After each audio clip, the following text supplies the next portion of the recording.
नमस्कार सभी को प्यार भरा नमस्कार। तो आज हम बात करेंगे राजस्थान की जलवायु के बारे में। उस टॉपिक को अच्छी तरीके से पढ़ेंगे। हमारा भौतिक प्रदेश चल रहा है, उसके साथ साथ हम एक टॉपिक और शुरू करने जा रहे हैं जिसका नाम रहेगा राजस्थान की जलवायु। तो आज हम जलवायु के बारे में पढ़ेंगे। उस जलवायु के अंदर हमें क्या मुख्य विशेषता देखने को मिलती है उनके बारे में आज हम चर्चा करने वाले हैं। तो क्लास के एंड तक जरूर बने रहिएगा, वीडियो को लाइक और शेयर भी कीजिएगा। चलिए तो आज के सेशन की हम शुरुआत करेंगे राजस्थान के जलवायु। किसकी जलवायु? आज का जो हमारा टॉपिक रहने वाला है वो रहेगा जी राजस्थान की जलवायु। क्या रहने वाला है जी कि आज जो हमारा टॉपिक रहेगा वो रहेगा राजस्थान की जलवायु। क्या रहने वाला है जी? आज का जो टॉपिक रहेगा ये रहेगा राजस्थान की जलवायु। चलिए बने रहिए क्लास के एंड तक। तो आज के सेशन की हम शुरुआत करेंगे। सबसे पहले आज हम श्री गणेश करते हैं। तो चलिए राजस्थान की जलवायु, राजस्थान की जलवायु। और आज हम इस जलवायु को खा जाएंगे, यानी कि जलवायु को इस तरीके से लेकर चलेंगे, दोबारा पढ़ने की आवश्यकता ना पड़े। तो बने रहिएगा क्लास के एंड तक। चैनल को सब्सक्राइब जरूर करना है, वीडियो को लाइक शेयर जरूर कीजिएगा। वीडियो अच्छा लगा हो तो लाइक करना मत भूलिएगा। चलिए आज हम बात करें किसकी? राजस्थान की जलवायु। सर जी हम पढ़ने वाले हैं जलवायु। क्या पढ़ने वाले हैं? हम पढ़ने वाले हैं जलवायु। गुरुजी जलवायु क्या होती है? हम पढ़ेंगे जलवायु। पढ़ने से पहले बात करेंगे मौसम के बारे में। यार मेरे बदलना चाहना मौसम की तरह। तो हम किसके बारे में बात करेंगे? मौसम के बारे में बात करेंगे। मौसम को पढ़ने से पहले हम पढ़ेंगे वातावरण के बारे में। सबसे पहले आज जो हम टॉपिक उठाएंगे वो उठाएंगे जी वातावरण। क्या उठाएंगे? वातावरण। वातावरण के बाद हम पढ़ेंगे राजस्थान की मौसम के बारे में, और मौसम के बाद हम बात करेंगे जलवायु के बारे में। तो बने रहिएगा एंड तक। चलो देखते हैं आज सबसे पहले हमारा टॉपिक क्या है। वातावरण रहेगा। क्या रहेगा? वातावरण। ठीक है जी गुरुजी, वातावरण हम किसे कह सकते हैं? तो चलिए आज हम वातावरण को समझते हैं। मैंने एक छोटा सा इस तरीके से एक मैं ग्लोब बना रहा हूं आपके सामने। चाहे उसको ग्लोब समझिए चाहे उसको पृथ्वी समझिए, यूं करके मैंने एक छोटी सी क्या बना दी। ये लो गुरुजी, ये आपने बना दी एक छोटी सी ये बना दी पृथ्वी। क्या बना दी मैंने कि गुरुजी आपने छोटी सी एक पृथ्वी बनाई है। आशा करता हूं दिखाई दे रही होगी। ये लो जी अपनी एक छोटी सी क्या बन गई? पृथ्वी। इस तरीके से हम बात करते हैं कि गुरुजी ये हमारी हो गई एक छोटी सी पृथ्वी, जिसके बारे में आज आप पढ़ाने जाओगे। तो एक बार मैं थोड़ा सा वेट कीजिएगा, बने रहिएगा वैसे क्लास के एंड तक। चलिए आज हम बात करेंगे। अब ये हमारी क्या बन चुकी है जी? ये बन चुकी है गुरुजी पृथ्वी। अब हम देखेंगे पृथ्वी के बारे में। पृथ्वी के ये चारों ओर बात करें तो चारों ओर जो दशा आ जाती है, इस दशा को कहेंगे पृथ्वी के चारों ओर हमें एक दशा देखने को मिलती है। क्या? अरे क्या हो गया?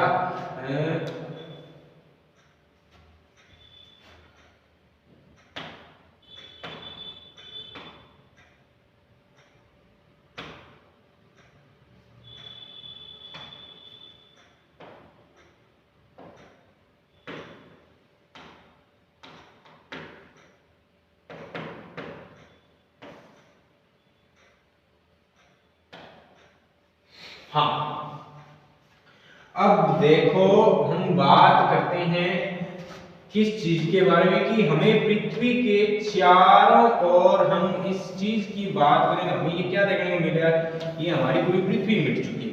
चलो हाँ, अब देखिए हम बात करते हैं किसके बारे में कि पृथ्वी के चारों ओर हम बात करें तो हमें एक दशा देखने को मिलती है जिसका नाम आता है क्या कि गुरुजी हमें पृथ्वी के चारों ओर एक दशा देखने को मिलती है जिसका नाम आता है वायुमंडल। पृथ्वी के चारों ओर हम बात करेंगे तो चारों ओर एक दशा फैली हुई है, उसमें क्या आएगा गुरुजी वायुमंडल। वायुमंडल अब देखो ये तो हमारी क्या होगी, ये हमारी होगी पृथ्वी। पृथ्वी के चारों ओर वायुमंडल की दशा देखने को मिलती है। अब हम बात करेंगे कि सर वातावरण किसे कहेंगे या वातावरण के अंदर हम क्या कुछ शामिल कर सकते हैं वो देखेंगे। सबसे पहले तो क्या देखना है हमें, वातावरण के अंदर मुख्यतः कौन कौन सी चीजें हम शामिल करेंगे। तो चलिए ये हमने लिखा एक छोटा सा वातावरण। क्या लिखा, वातावरण। वातावरण का मतलब होता है हमारे आसपास क्या कुछ है। जैसे सपोज देन कि मैं खड़ा हूं, अब मैं कहूं कि मेरे आसपास वातावरण में क्या कुछ है, तो हमारे एक तरफ मेज दिख जाएंगे, एलईडी जो बोर्ड है वो है, और आगे हम बात में जैसे स्टूडियो है, तो ये हमारे आसपास का क्या हो जाएगा, वातावरण हो जाएगा। अब यही हम बात करें तो इसके अंदर सर वातावरण के अंदर हम क्या कुछ शामिल कर सकते हैं। तो सबसे पहले गुरुजी हम वातावरण के अंदर हम अगर बात करें शामिल करने वाले जो मुख्य मुख्य तत्व होते हैं, आप एक तो तापमान को शामिल कर सकते हो। किसको शामिल कर सकते हो, एक तो हम तापमान को शामिल कर सकते हैं। ठीक है जी गुरुजी, जो भी तापमान होगा उसे हम क्या कहेंगे, वायुमंडल के अंदर शामिल कर सकते हैं। वायुमंडल, वातावरण, तापमान। तापमान के अलावा और मैं बात करूं तो और हमें एक देखने को मिलता है वायुदाब। क्या देखने को मिलता है, हम वायुदाब को भी इसके अंदर शामिल कर सकते हैं। वायुदाब के अलावा मैं बात करूं तो क्या हम शामिल कर सकते हैं, इसमें आर्द्रता भी शामिल कर सकते हैं। तापमान, वायुदाब, आर्द्रता, और बात करेंगे तो और हमें इसे क्या देखने को मिलेगा, इसमें और हमें एक ठंडी ठंडी पवन चले पहाड़ों में, वो पवने भी यही शामिल कर सकते हैं। उसके अलावा और मैं बात करूं तो एक हम शामिल कर देंगे इसके अंदर वर्षा। तापमान, वायुदाब, आर्द्रता, पवन और वर्षा हम इसमें शामिल करेंगे।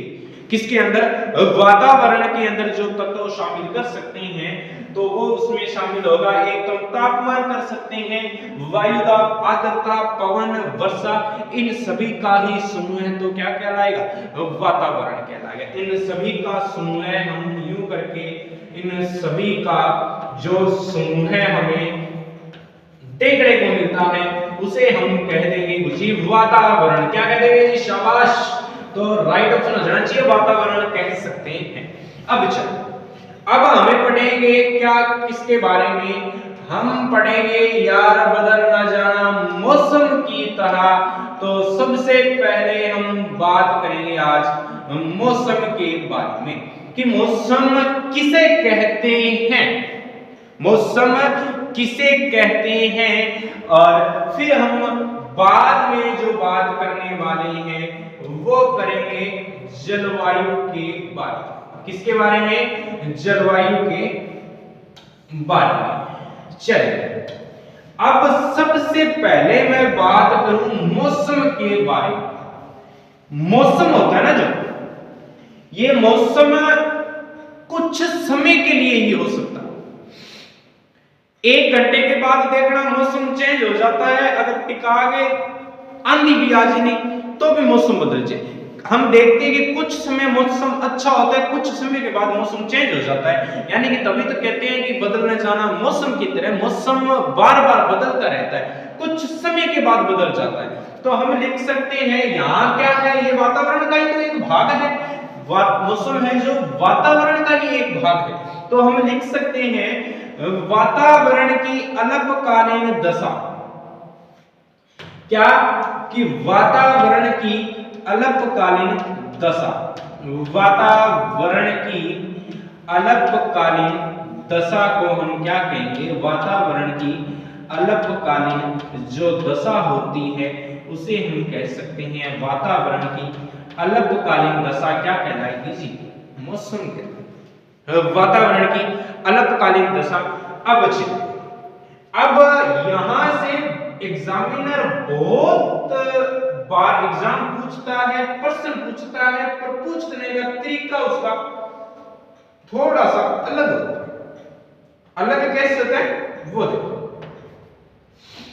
एग्जामिनर यहां से क्या पूछता है? एक प्रश्न ये पूछता है कि वातावरण की अल्पकालीन दशा, वातावरण की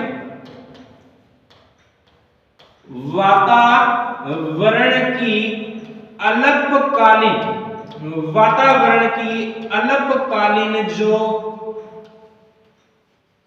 पवनें शामिल कर सकते हैं, हम वायु शामिल कर सकते हैं, हम वर्षा शामिल कर सकते हैं और हम आर्द्रता को भी शामिल कर सकते हैं।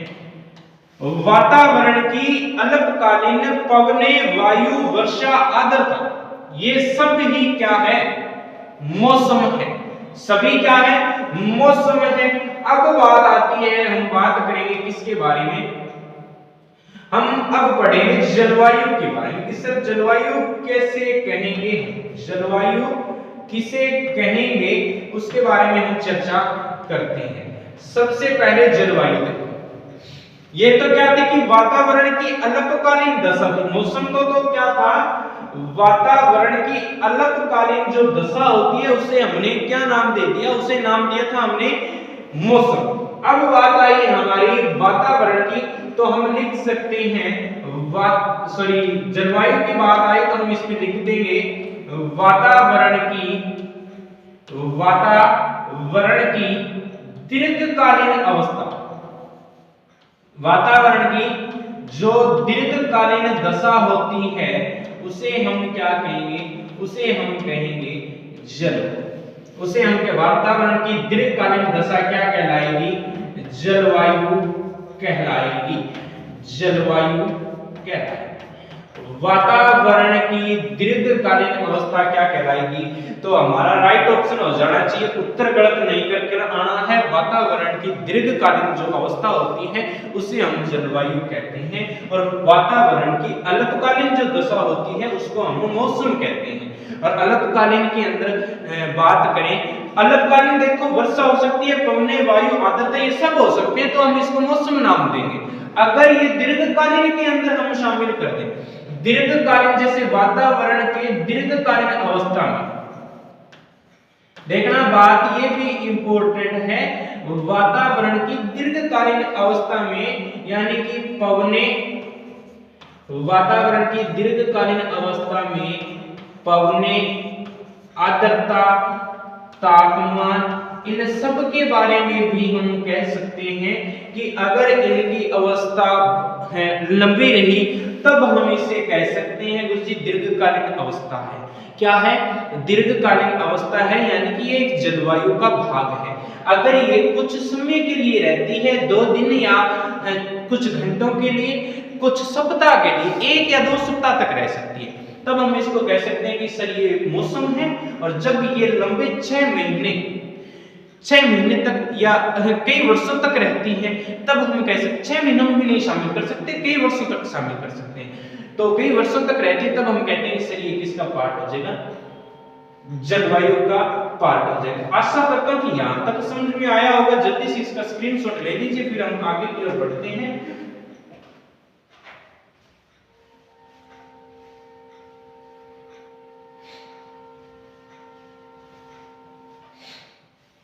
उम्मीद है कि स्क्रीनशॉट आपने ले लिया है। अब हम बात करते हैं किसके बारे में? नेक्स्ट आगे जो पॉइंट हमारा आने वाला है उसके बारे में देखें। ठीक है जी, चलो अब हमने एक पेज और ले लिया और इस पेज का हमने कलर भी बदल लिया। अब हम पढ़ना है जो वायु है, जलवायु है, उसके बारे में हम आगे की ओर लेकर चलते हैं। अब देखिए मैंने एक नाम लिखा था अभी जस्ट पहले, थोड़ा ही समय हुआ है, ज्यादा टाइम नहीं हुआ है। क्या लिखा मैंने? अभी लिखा था ना कि गुरुजी मौसम, हाँ लिखा तो था हमें।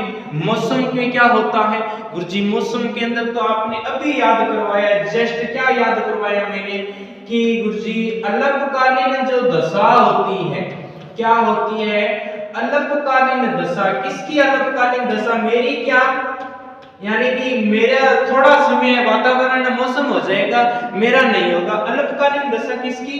तो हम यहाँ लिखेंगे सर वातावरण की जो अल्पकालीन दिशा होगी ना, किसकी? वातावरण की अल्पकालीन जो दिशा होती है, वातावरण की अल्पकालीन जो दशा होती है उसे हम क्या कहेंगे?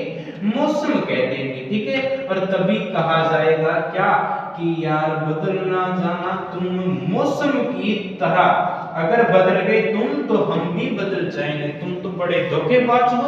ये बात विशेष तौर पर ध्यान रखनी है। वीडियो को लाइक शेयर तो आप करना नहीं है, करोगे तो अच्छी बात है। अल्पकालीन दशा वातावरण की क्या कहलाएगी जी?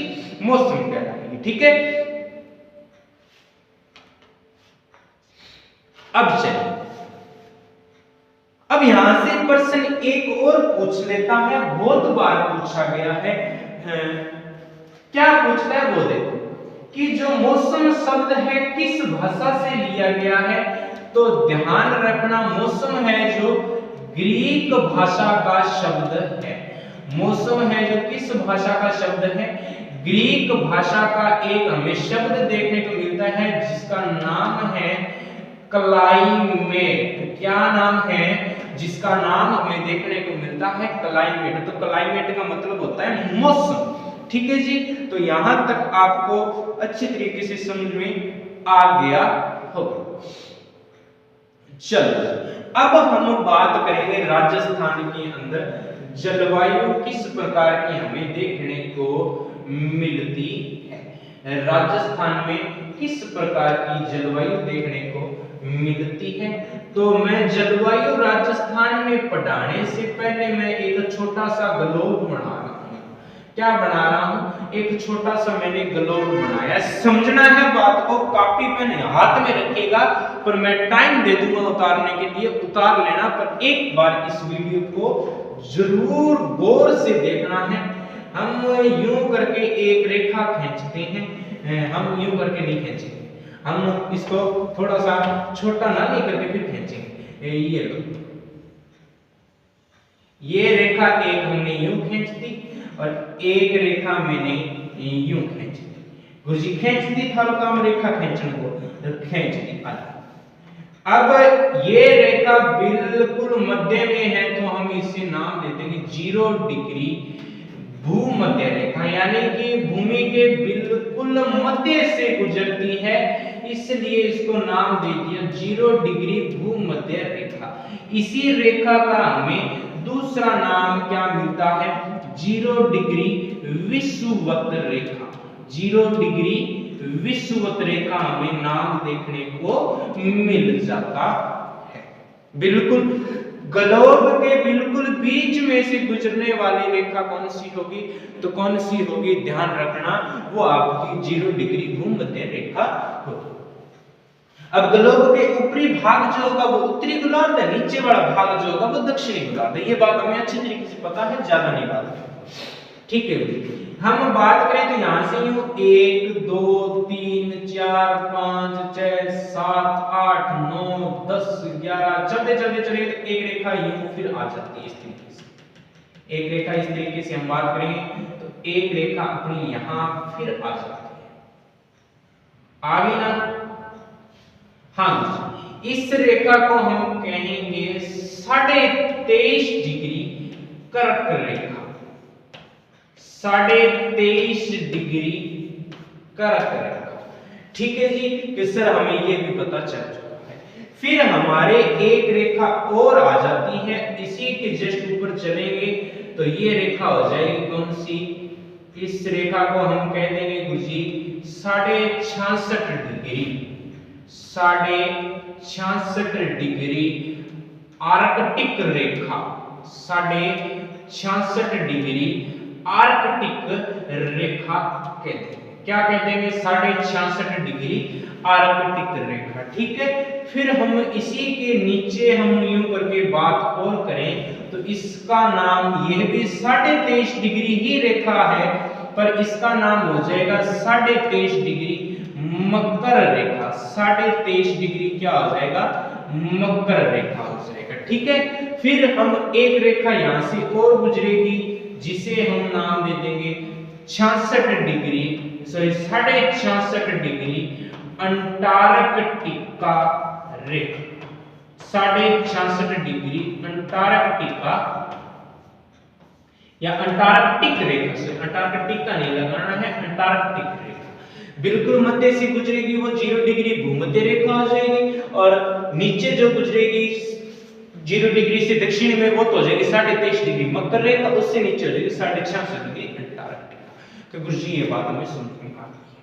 ठीक है, अब हम जो बात समझने जा रहे हैं वो बात देखो किस तरीके से, राजस्थान की हम पढ़ रहे हैं ना कि राजस्थान किस जलवायु में स्थित है, तो यूं करके इस तरीके से हम एक छोटा सा क्या ले लिया हमने, यूं करके एक राजस्थान ले लिया गुरु जी। अब इसे राजस्थान को मैं यहां और बना देता हूं, एक इस तरीके से करके, यूं करके एक मैंने यहां भी एक छोटा सा अपना राजस्थान बनाया है प्यारा सा। ठीक है, अब बात को समझिएगा किस तरीके से, ये जो ऊपरी बिंदु होता है बिल्कुल उत्तर के अंदर, इसे हम नाम दे देंगे उत्तरी बिंदु। राजस्थान की सबसे ऊपरी दिशा कौन सी हो जाएगी, उत्तर। कौन सी हो जाएगी,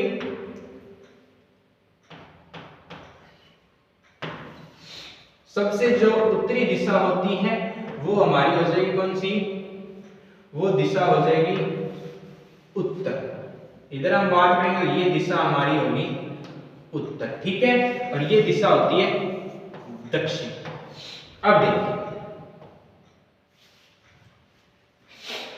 यहीं से अपने राजस्थान में हम बात करेंगे तो इस तरीके से एक रेखा गुजरती है, जो रेखा है 23.5 डिग्री कर्क रेखा। 23.5 डिग्री कर्क रेखा। अब राजस्थान में कर्क रेखा देखो, कर्क रेखा की स्थिति की बात करें ना तो 23.5 डिग्री और कर्क रेखा कहां से गुजरती है वो चीज देखनी है। कर्क रेखा की अगर हम बात करें, इसे 23.5 डिग्री कर्क रेखा, ओनली इसी की बात करें तो ये जो 23.5 डिग्री कर्क रेखा है ना, ये डूंगरपुर जिले की तो दक्षिणी सीमा हो जाएगी। डूंगरपुर जिले की तो कौन सी हो जाएगी, दक्षिणी सीमा। डूंगरपुर की तो दक्षिणी सीमा, और जो बांसवाड़ा है उनके बिल्कुल मध्य से गुजरती है। बांसवाड़ा के बिल्कुल क्या गुजरती है, मध्य से गुजरती है। तो इसी कारण राजस्थान की जलवायु हमें पढ़नी, ये 23.5 डिग्री थोड़ी सी बात हमें याद में रखनी है। क्यों, क्योंकि ये बात हमें आगे काम देगी। ये चीज देख लीजिए, ग्लोब को हम थोड़ा सा नोट कर लेना इस चीज को, ताकि समझ में आ जाना चाहिए। ये इसका स्क्रीनशॉट ले लो पहले थोड़ा सा, ग्लोब का ओनली, फिर आगे हम बात करते हैं। अब चलिए हम यूं करके इस ग्लोब को ले आते हैं और राजस्थान का मैप एक बार हम हटा दें। चलो ऊपर देखते हैं इस ग्लोब को, एक नया ग्लोब ही लेते हैं। सबसे पहले ग्लोब का थोड़ा सा परिचय देख लेते हैं ताकि समझ में आ जाए ना। अब चलो ग्लोब किसे कहते हैं, ये हमें एक पृथ्वी का प्रतिरूप जो होता है, पृथ्वी का प्रतिरूप जो होता है, पृथ्वी का प्रतिरूप है, उसे हम क्या कह देंगे, ग्लोब कह देंगे। पृथ्वी का जो प्रतिरूप होता है उसे हम क्या कह देंगे, पृथ्वी का प्रतिरूप होता है उसे हम ग्लोब कहेंगे। ठीक है जी, ठीक है। ग्लोब पर रेखाएं कौन कौन सी होती है, ग्लोब पर, तो ग्लोब पर 2 रेखाएं होती हैं। ग्लोब पर कितनी रेखाएं होती है, मुख्यतः 2 ही रेखाएं खींची जाती है। वो रेखा कौन कौन सी होती है, एक तो हमारी होती है अक्षांश रेखा। ग्लोब पर मुख्यतः 2 ही रेखा खींची जाती है, एक तो अक्षांश रेखा और एक हो जाती है देशांतर रेखा। अक्षांश रेखाएं और देशांतर रेखा, एक तो अक्षांश रेखाएं और एक हो जाएगी देशांतर रेखा, ये दो रेखाएं ग्लोब पर खींची जाती है, ठीक है। एक तो अक्षांश रेखा और एक देशांतर रेखा, ठीक है। चलिए अक्षांश रेखा देखो, अब अपने इसी पर आधारित एक ग्लोब और लेते हैं। ये ग्लोब हमारा टेढ़ा बना है, इसको थोड़ा सा सीधा बनाएं इस तरीके से, यूं करके जैसे ये अपना एक छोटा सा क्या हो गया ग्लोब, और इस ग्लोब पर ये बिल्कुल जो ऊपरी बिंदु है, इस बिंदु को हम कहेंगे ये उत्तरी बिंदु है, और इस बिंदु को हम कहेंगे उत्तरी ध्रुव। क्या कहेंगे इस बिंदु को? इस बिंदु को हम कहेंगे उत्तरी ध्रुव। और यहां हम बात करेंगे तो यहां हो जाएगा हमारा दक्षिणी ध्रुव। और पृथ्वी का झुकाव कितना है, ये बात इंपॉर्टेंट है। पृथ्वी का झुकाव या ग्लोब, पृथ्वी का जो झुकाव है, पृथ्वी का जो झुकाव है वो हमें 23.5 डिग्री देखने को मिलता है। पृथ्वी का झुकाव कितना देखने को मिलता है? तो 23.5 डिग्री हमें पृथ्वी का झुकाव देखने को मिलता है, ठीक है। और इसी आधार पर हम बात करें तो ग्लोब की आकृति हमारी क्या हो जाती है? ग्लोब की आकृति निर्धारित हो जाती है, और ग्लोब की जो आकृति हमें देखने को मिलती है वो आकृति मिलती है ग्लोब की अंडाकार। ग्लोब की आकृति हमें कैसे देखने को मिलती है?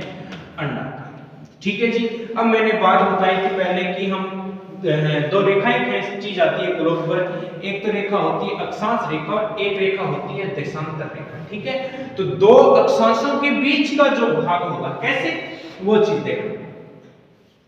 इस चीज को थोड़ा सा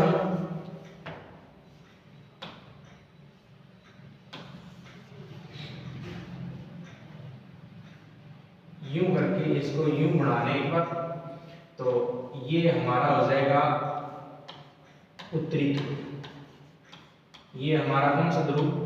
उत्तरी ध्रुव। और इसकी बात करेंगे बिल्कुल जो नीचे जस्ट आएगा, इसका नाम हो जाएगा दक्षिणी ध्रुव।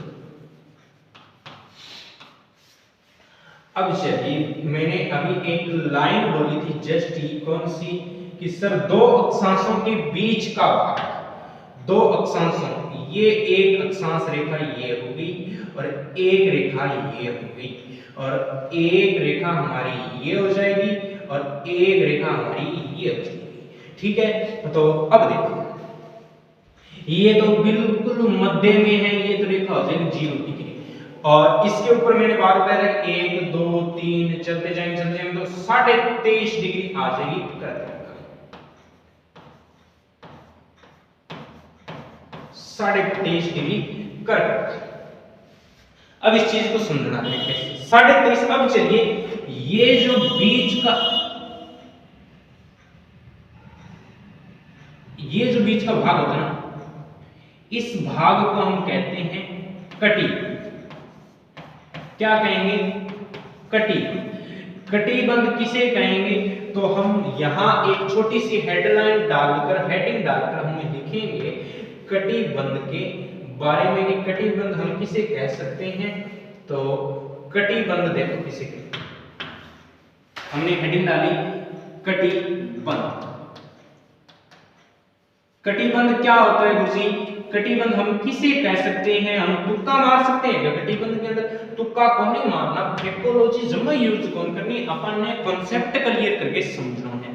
कटिबंध देखो, कटिबंध क्यों है कि दो अक्षांशों के बीच को जो भाग है, दो अक्षांशों के बीच का भाग, दो अक्षांशों के बीच का भाग, दो अक्षांशों के बीच का भाग, इस भाग को हम क्या कहेंगे? कटिबंध कहेंगे। याद हो जाना चाहिए, मेरे साथ साथ बोलो, दो अक्षांशों के बीच का भाग कटिबंध कहलाता है। देखो कैसे भी मैं कहता हूं, रूम जहां भी है आपका, जिस रूम के अंदर बैठ के तैयारी करते हो, घर वालों को लगना चाहिए तैयारी करते हो। मैं कहूं जोर जोर का पकड़ा मारो, यहाँ एकदम लागना चाहिए धड़कन। आंख बंद कर लो, ग्लोब ग्लोब की आकृति कैसी? जी ग्लोब की आकृति हमें याद रखनी है, ग्लोब की आकृति अंडाकार होती है। ठीक है, ग्लोब का जो बिल्कुल उत्तरी बिंदु है उसे हम उत्तरी ध्रुव कहते हैं, दक्षिणी बिंदु है उसे हम दक्षिणी ध्रुव कहते हैं। ग्लोब में बिल्कुल जो मध्य से आड़ी रेखा गुजरती है उसे हम 0 डिग्री भूमध्य रेखा कहते हैं। 23.5 डिग्री उत्तरी अक्षांश रेखा कर्क रेखा कहलाती है। ये याद होनी चाहिए। हम जोर जोर के रट्टा मारो, जोर जोर का कमरे में कोई कौन रोके। दो अक्षांश के बीच का भाग क्या कहलाएगा? कटिबंध कहलाएगा। अब हम थोड़ा सा ग्लोब को ऊपर सरका लें, क्योंकि ग्लोब यहाँ पर ज्यादा खड़ा रहेगा तो दिक्कत आएगी ग्लोब को। हाँ, अब हम बात करते हैं कटिबंध के आधार पर ग्लोब को 3 भागों में बांटा। कटिबंध के आधार पर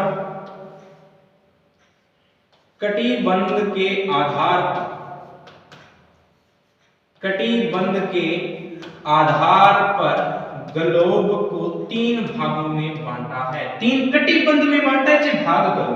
कटिबंध के आधार पर ग्लोब को 3 भागों में बांटा है। 3 कटिबंध, ग्लोब को 3 कटिबंध में बांटा है। ग्लोब को 3 कटिबंध में बांटा है। 3 कटिबंध में बांटा है। 3 कटिबंध कौन कौन सी हैं उसके बारे में चर्चा करते हैं। देखो, अब हमें बात करनी है ग्लोब के बारे में। सबसे पहले जो हमें कटिबंध देखने को मिलता है, 3 कटिबंध है, वो देखना किस तरीके से। तो एक हमारा कटिबंध हो जाता है उष्ण कटिबंध। कौन सा? 3 कटिबंधों में बांटा है तो एक कटिबंध हो जाएगा उष्ण कटिबंध।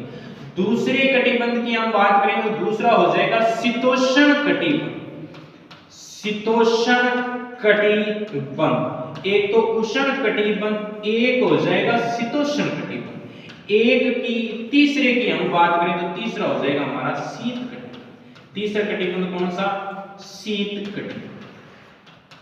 अब इन कटिबंधों को किस आधार पर बांटा है वो चीज हमें समझनी है। उस चीज को समझने के लिए अब चलिए क्लास के नेक्स्ट टॉपिक पॉइंट पर कि किस तरीके से इसे बांटा गया है। चलिए हम बात करते हैं नेक्स्ट आगे कैसे बांटा इसको, उस चीज के बारे में हम चर्चा करेंगे।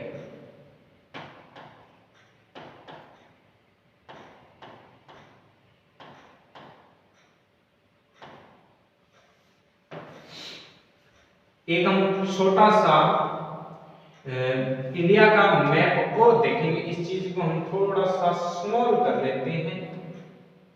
ये अब हम थोड़ी सी इन्हें धकेल दें, आ धकेल, ठीक है। उम्मीद है 28 सेट थाने ठीक है।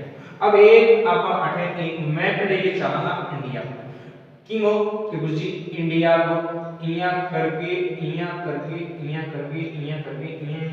ले जाके फिर इया थोड़ा सा उठा के फिर इया नीचे आन की अलग बोला बाजी है। थोड़ा सा अपने इन छोटो करना ऊपर से किया कि मैप को थोड़ा सा हमें स्मॉल करना पड़ेगा। कैसे करना पड़ेगा वो देखो, यूं करके इसको यूं लेके आओ एक बार, फिर यूं करके फिर यूं लेके आओ, फिर यूं करके फिर यूं करके फिर यहाँ से यूं उठाया, फिर यूं लेके चलो, यूं उठा लो वापस। एक बार अपने समझने के लिए टेम्परेरी सा बना रहे हैं, ज्यादा नहीं बनाना है, ठीक है।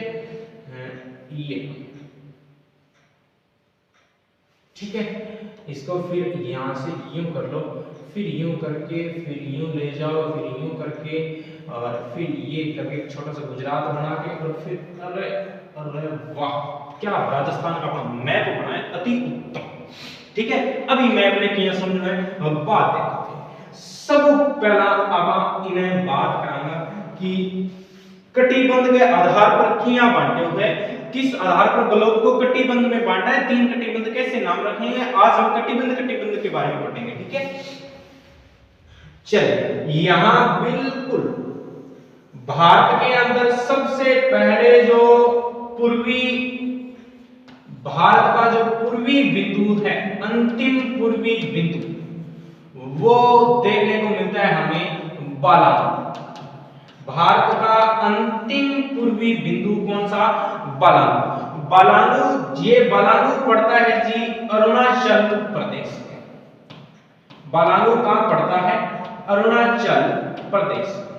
बालानु पड़ा हमारा कहां? बालानु पड़ा अरुणाचल प्रदेश। तो सूरज किस दिशा में उगता है? गुरुजी सूरज उगता है तो सूरज पूर्व में उगता है। सूरज किधर उगता है? सूरज गुरुजी उगेगा पूर्व की। चलिए, सूर्य उगता है पूर्व में, तो भारत में सबसे पहले सूर्यास्त एवं सूर्योदय, सबसे पहले भारत में सूर्यास्त एवं सूर्योदय कहां होता है? तो सबसे पहले अरुणाचल प्रदेश के अंदर होता है। कहां होता है? अरुणाचल प्रदेश। अब एक चीज समझनी है, इस चीज को अच्छे तरीके से देखो, कॉन्सेप्ट को पूरा ध्यान से समझिएगा, क्लास अच्छी लगेगी आपको।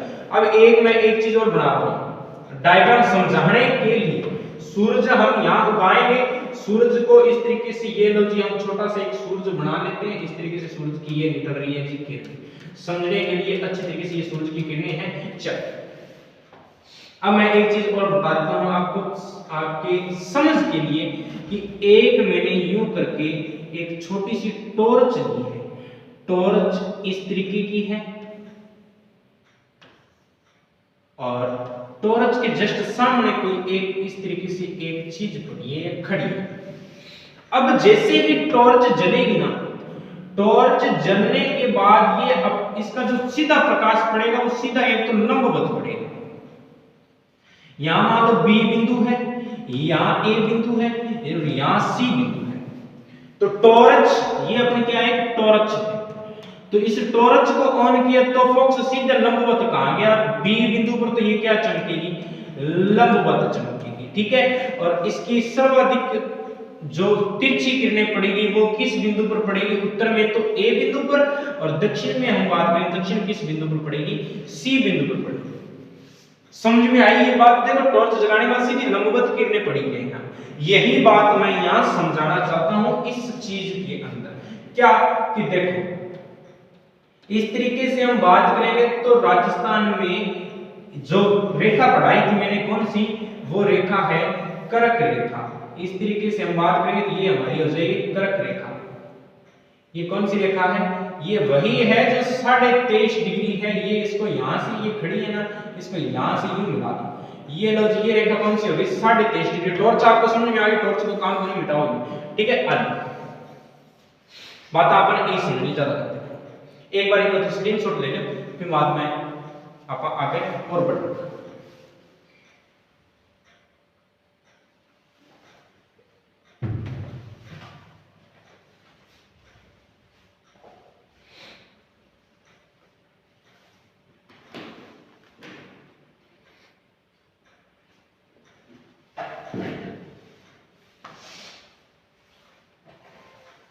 अब देखो, 23.5 डिग्री कर्क रेखा।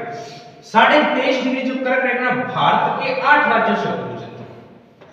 23.5 डिग्री कर्क रेखा ये भारत के 8 राज्यों से, यहां हम इस तरीके से करके लिख लेंगे 23.5 डिग्री कर्क रेखा,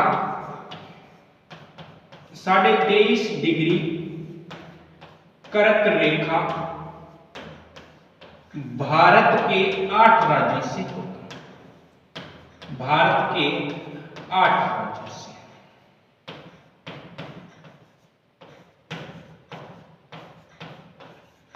कर्क रेखा भारत के 8 राज्य से होकर गुजरती है। अब देखो, यहां सूर्य बिल्कुल प्रकाश छोड़ेगा तो सर्वाधिक अपने यही एक बात करें, यही हमने एक पढ़ा था क्या? इस तरीके से एक हमारा देश भी तो है, राज्य भी तो आता है। ये राज्य कौन सा है? ये हमारा है राजस्थान।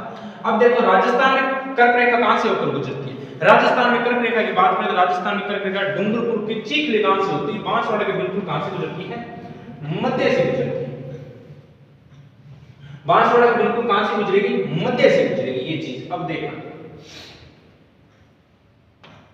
डूंगरपुर बांसवाड़ा, तो अब सूर्य बिल्कुल यहां उगेगा तो सूर्य की जो सीधी किरणें पड़ेगी तो यहां दक्षिण में बिल्कुल जिला अपना कौन सा आता है? बांसवाड़ा के बिल्कुल मध्य से गुजरता ना। और कर्क रेखा जो भारत के बिल्कुल मध्य से गुजरती है, भारत के बिल्कुल मध्य से गुजरती है और भारत के 8 राज्यों से होकर गुजरती है। तो यहाँ पर अब देखिए जैसे सूर्य उगेगा तो यहाँ सीधा प्रकाश आएगा, तो आने के बाद किरणें सूर्य की लंबवत कहाँ रहेगी, लंबवत सूर्य की किरणें, लंबवत सूर्य की किरणें, सूर्य की किरणें किस जिले में पड़ती है, तो लंबवत जो सूर्य की किरणें पड़ेगी, लंबवत सूर्य की किरणें बांसवाड़ा जिले में पड़ती है, बांसवाड़ा जिले। अब चलो, अब यहां से सूरज निकलेगा, इस तरीके से किरणें और भी फैलेगी और भी फैलेगी और भी फैलेगी, तो तिरछी किरण आ जाएगी। कौन सी किरण आ जाएगी, तिरछी। तो सर्वाधिक तिरछी किरणें किस जिले में फैलेगी या पड़ेगी, तो सर्वाधिक जो तिरछी किरण पड़ेगी वो तिरछी किरण पड़ेगी आपकी राजस्थान के अंदर। सर्वाधिक सॉरी राजस्थान में जो तिरछी किरण पड़ेगी वो तिरछी किरण पड़ेगी आपकी गंगानगर के अंदर। कहां पड़ेगी, गंगानगर में सर्वाधिक तिरछी किरण आपकी पड़ने वाली है। ठीक है जी, कहां बुझी यहां तक समझ में आ चुका। अब चलिए, अब देखो साढ़े देश, ये बात मैं समझाना चाह रहा था आपको जो आप समझ चुके होंगे, साढ़े देश डिग्री। अब चलिए, लंबवत कहां रहता है, तो गुरुजी कर्क रेखा पर।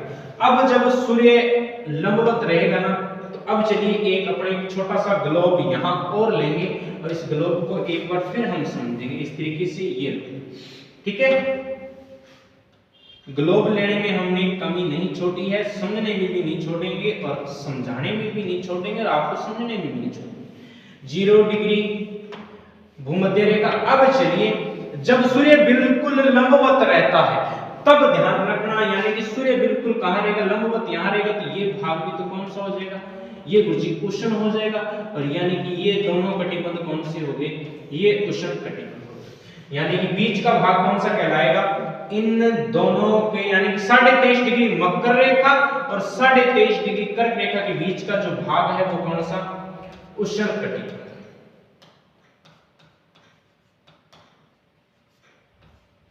सूर्य की सर्वाधिक तिरछी किरणों की बात करें तो सूर्य की सर्वाधिक जो तिरछी किरणें पड़ती है वो पड़ती है आपकी 21 जून।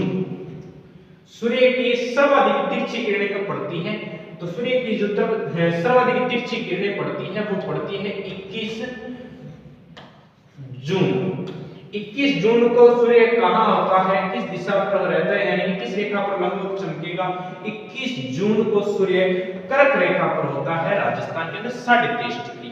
यानी कि यहां अब तारीख क्या होगी, 21 जून।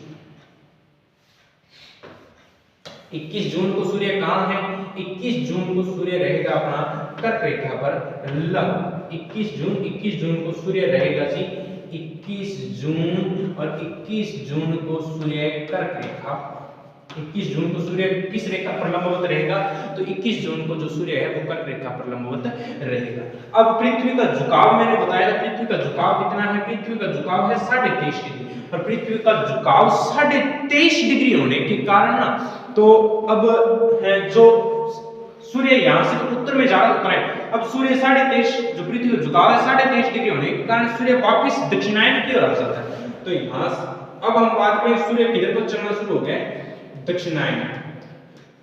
तो 21 जून, जुलाई, अगस्त और सितंबर, यानी कि वापस जो भूमध्य रेखा पर सूर्य आएगा वो कब आ जाएगा, 21 सितंबर या 23 सितंबर को सूर्य किस रेखा पर होता है, तो 21 सितंबर या 23 सितंबर को सूर्य बिल्कुल 0 डिग्री पर होता है। अब चलिए एक चीज अपने कटिबंधी पढ़ रहे थे, यहां से थोड़ा सा और देख लेते हैं। जब 21 यानी बीच का ये तो भाग कौन सा हो गया, ये भाग तो हो गया उष्ण कटिबंध। ये भाग कौन सा हो गया, उष्ण कटिबंध। अब जैसे जैसे अपने ऊपर चलते जाएंगे ना, वो देखो इस भाग में आएंगे। अब सूर्य यहाँ कर्क रेखा पर है और यहाँ कितना है 23.5 डिग्री, सूर्य 21 जून को कर्क रेखा पर रहता है। जैसे जैसे ऊपर चलते जाए यहाँ, अब सूर्य यहाँ से तो वापिस आ जाएगा, थोड़ा बहुत तो गर्म रह सकता है। तो ये जो भाग हो जाएगा, इस भाग को नाम दे देंगे हम शीतोष्ण कटिबंध। क्या नाम दे देंगे, इस भाग को हम नाम दे देंगे शीतोष्ण कटिबंध। अब बिल्कुल जीरो जो यानी कि 66.5 डिग्री से ऊपर का जो क्षेत्र रह जाएगा, इस क्षेत्र को हम नाम दे देंगे शीत कटिबंध। इस क्षेत्र को हम क्या नाम दे देंगे? शीत कटिबंध। तो ये थे 3 कटिबंध। अब यहां से बात करें तो अब देखो 21-23 सितंबर, अब चलते जाएंगे 21 सितंबर, 21 या 23 सितंबर, 23 अक्टूबर, 23 नवंबर और 23 दिसंबर या 22 दिसंबर। तो यानी कि सूर्य मकर रेखा पर कब रहेगा? सूर्य मकर रेखा पर रहेगा 22 दिसंबर को। और आज भी तारीख क्या है? 22 दिसंबर है। और 22 दिसंबर को सबसे ठंडा दिन होता है और सबसे बड़ी रात होती है। 22 दिसंबर को क्या होता है? सबसे बड़ी रात होती है। 22 दिसंबर को सबसे बड़ी रात, 22 दिसंबर को सबसे क्या होती है? बड़ी रात होती है। ठीक है, अब यहां से सूर्य वापस दक्षिणायन की ओर होना, सॉरी उत्तरायण की ओर होना शुरू हो जाएगा। ठीक है, तो 22 दिसंबर से है 22 दिसंबर, 22 जनवरी और 22 फरवरी और 22 मार्च या 21 मार्च या 23 मार्च भी हम कह सकते हैं। और 23 मार्च को सूर्य वापस कहां आ जाता है? 23 मार्च को जो सूर्य है वो वापस आपकी स्थिति आ जाएगी। 23 मार्च को सूर्य की जी 23 मार्च को सूर्य वापस आपका पहुंच जाएगा इसी भूमध्य रेखा पर 23 मार्च को। तो यही वही स्थिति रहती है कि यहाँ उष्ण, फिर यहाँ चलेंगे तो यहाँ हो जाएगा शीतोष्ण और शीतोष्ण के बाद आ जाएगा शीत कटिबंध। तो ये लीजिए जी राजस्थान के हैं। अगर हम बात करें राजस्थान में, अब मैंने एक एक बात आपको बता दी है अच्छे तरीके से। चलिए पूरे का पूरा आप देख लेना, थोड़ा सा रिपीट कर लीजिए। चलिए यहां हम बात करें तो ये देखो, इतनी सी बातें आज हमने पढ़ी थी इस चीज के बारे में। यहां कटिबंध के आधार पर उष्ण कटिबंध, शीत कटिबंध, शीतोष्ण 3 कटिबंध बताए थे मैंने। अब देखिए इस तरीके से इनको कटिबंध के अंदर बांटा गया। आशा करता हूं कि ये क्लास आपको अच्छी तरीके से सबसे समझ में आई होगी। अगर क्लास अच्छी लगी तो वीडियो को लाइक शेयर जरूर कीजिएगा। लाइक में कमी मत छोड़ा करो, बाकी पढ़ाने के अंदर कमी हम नहीं छोड़ेंगे। ठीक है, ऑफलाइन वेलकम है आपका है, आइए। और जो टेलीग्राम है वो लिंक आपको दे दी जाएगी। और उसके साथ साथ आप में सीटी का जो मॉडल पेपर है वो भी जारी कर दिए गए हैं। लगभग 20 मॉडल पेपर आपको नाम मात्र की फीस 30 या 40 रुपए के अंदर आपको मिल जाएगी। कोई दिक्कत नहीं है, मोस्ट वेलकम है। व्हाट्सएप नंबर या कॉल नंबर आपको नीचे दे दिया जाएगा टेलीग्राम के अंदर, उसमें जैसे भी होता है आप कॉल करके कंफर्म कर सकते हो।